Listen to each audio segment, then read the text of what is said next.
दोस्तों, नए ज़माने में इंटरनेट से अच्छी चीज़ें भी होती हैं, ख़राब चीज़ें भी होती हैं। हम कई बार ऑफ़र्स के चक्कर में कुछ ऐसा फंस जाते हैं कि उससे निकलना बहुत मुश्किल हो जाता है। ये कहानी एक ऐसी ही महिला की है जो ऑफ़र के चक्कर में ऐसा फंसी कि उसकी ज़िंदगी 2.5 से 3 महीने तक बर्बाद रही। मेरे साथ अभिषेक मौजूद हैं। अभिषेक, आखिरकार ये कहानी क्या है, कहाँ की है और ये कैसे सुलझती है? इसके तार कितने पेचीदा हैं, ज़रा बताइए। ये कहानी शुरू होती है पश्चिम बंगाल के हुगली जिले से। एक महिला जाती है पुलिस थाने में और 2 लोगों का नाम और नंबर देती है और कहती है मुझे 2 से ढाई महीने से ये लोग ब्लैकमेल कर रहे हैं। अब पुलिस जो है वो नंबर और उसके आधार पे जो नाम थे उनके आधार पे पता करने की कोशिश करती है कि आरोपी हैं कौन, तो उनका लोकेशन ट्रेस किया जाता है। हैरानी की बात ये थी कि जब ये पुलिस वहां जाती है उस महिला के साथ जिस लोकेशन की बात हुई थी, जो लोकेशन इन्हें मिलता है, तो देखते हैं वो जो आरोपी हैं वो एक दूसरी महिला के साथ संबंध बना रहे होते हैं। पूछने पर आरोपी बताते हैं कि ये मर्जी से यहाँ आई है। अब नियम के मुताबिक पुलिस उस महिला को छोड़ देती है और इन आरोपियों को थाने लेकर आती है। थाने लाने पे आरोपी जो है उल्टा चोर कोतवाल को डांटे वाली स्थिति में था। वो कहता है कि ये महिला झूठ बोल रही है, ये हमसे पैसे ऐंठ रही थी और इसने जबरन संबंध बनवाए, फिर वीडियो बना लिया और तमाम तरीके की बातें करता है। लेकिन जब पुलिस उसका फ़ोन देखती है तो उस फ़ोन में करीब 30 महिलाओं के वीडियो थे। लेकिन ये चौंकने वाली बात अभी तक नहीं थी, क्योंकि इसके आगे जो होने वाला था, इसके आगे जो पुलिस को साक्ष्य मिलने वाले थे, वो और हैरान करने वाले थे। जो आप थंबनेल पे पढ़ रहे हैं दर्शक कि 66 महिलाओं के वीडियो थे, वो उस पे मैं आऊँगा आगे, लेकिन उसके बाद जो खुलासा होता है वो और हैरान करने वाला। आखिरकार ये खुलासा होता कैसे है? वो जो फ़ोन में वीडियोस थे वो किन लोगों के थे, इसके बारे में बताइए। और वो जो महिला थी उसके बारे में भी कि उसने क्या आरोप लगाए थे, उसकी क्या कहानी थी? वो महिला जब थाने जाती है वहाँ, जो पश्चिम बंगाल के हुगली इलाके की है, मैं पूरा लोकेशन तो नहीं बताऊंगा, लेकिन जब वो वहाँ जाती है तो ये जो वीडियो मिलते हैं पुलिस वालों को, उसमें एक जो कॉमन बात थी वो ये कि सारी जो महिलाएं थी जो फेस दिख रहे थे उसमें, वो ज़्यादातर अमीर घरों की थी। और ये जो आरोपी पकड़े गए थे ये एक डिलीवरी बॉय था। अब ये डिलीवरी बॉय ऐसा था कि पुलिस उससे पूछती है कि तुम बताओ कि तुमने ये किया कैसे। अब वो कहानी खुलती है कि एक महिला जो है, जो पीड़िता थी जिसने मुकदमा दर्ज करवाया, वो कहती है कि बर्थडे के लिए मुझे केक बनवाना था। वो केक बनवाने के लिए आसपास के इलाके में जाती है, ऑनलाइन सर्च करती है, लेकिन कभी कभी आप देखते होंगे आपको कोई खास चीज़ पसंद आ जाए तो वो ना मिले तो फिर आदमी परेशान होता है। उस महिला के साथ यही हुआ। वो केक चाहती थी कि जो उसने देखा था। अब वो आसपास के इलाके में जाती है तो एक दुकानदार मिलता है, वो कहता है कि मैं ये केक बना दूंगा और कोई बना नहीं पाएगा। वो केक की ऑर्डर देकर चली आती है घर। वहाँ से एक लड़का उसको कॉल करता है कुछ दिन बाद। वो कहता है कि आप अगर घर पे हैं तो मैं आके केक दे देता हूँ। जैसे ही वो केक देने जाता है, वो वहाँ पे जब पहुँचता है तो महिला को केक देने के बाद एक बार पलट कर देखता है और पूछता है उससे। वो दरअसल वो बताता है जो पुलिस पूछताछ में कि उसकी खूबसूरती देखकर वो फिदा हो गया था। और उसके बाद वो कहता है कि आपसे एक काम है। अब देखिए कि लोग ट्रैप कैसे हो रहे हैं ऑनलाइन फ्रॉड के जरिए। वो कहता है आपसे एक काम है, मैं बेहद गरीब डिलीवरी बॉय हूँ, आप अमीर हैं, हमको लेकिन पैसा नहीं चाहिए आपसे, बस एक हेल्प कर दीजिए कि आप फीडबैक अच्छा दे दीजिएगा।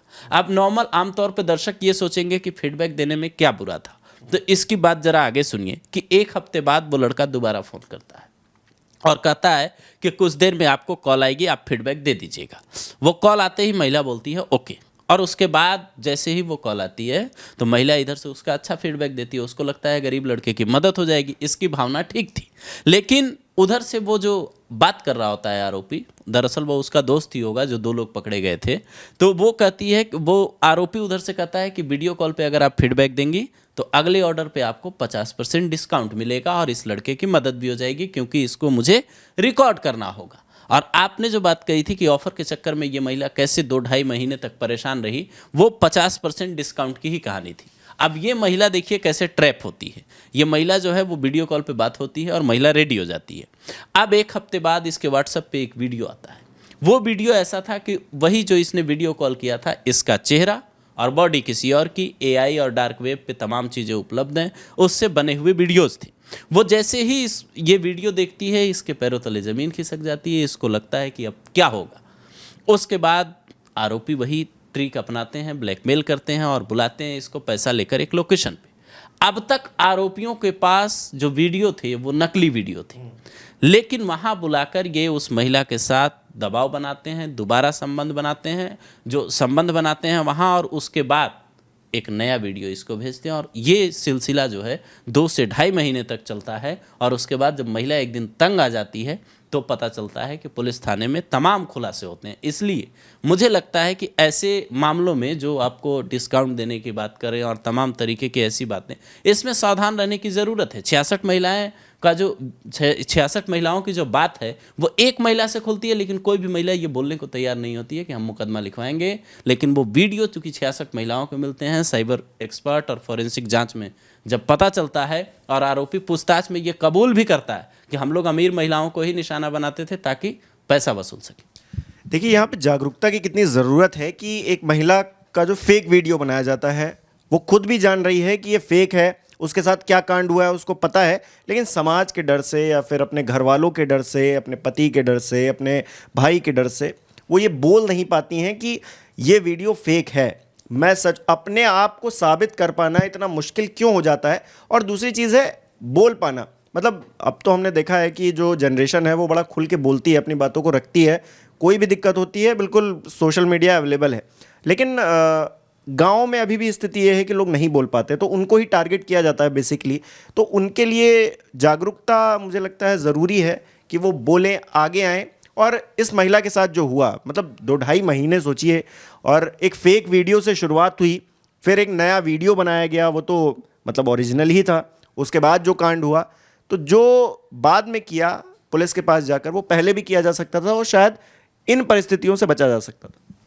हाँ, आप ये सोचिए कि ये जुलाई 2023 की घटना है और उसके बाद ये मतलब जुलाई 2023 में इसका खुलासा होता है।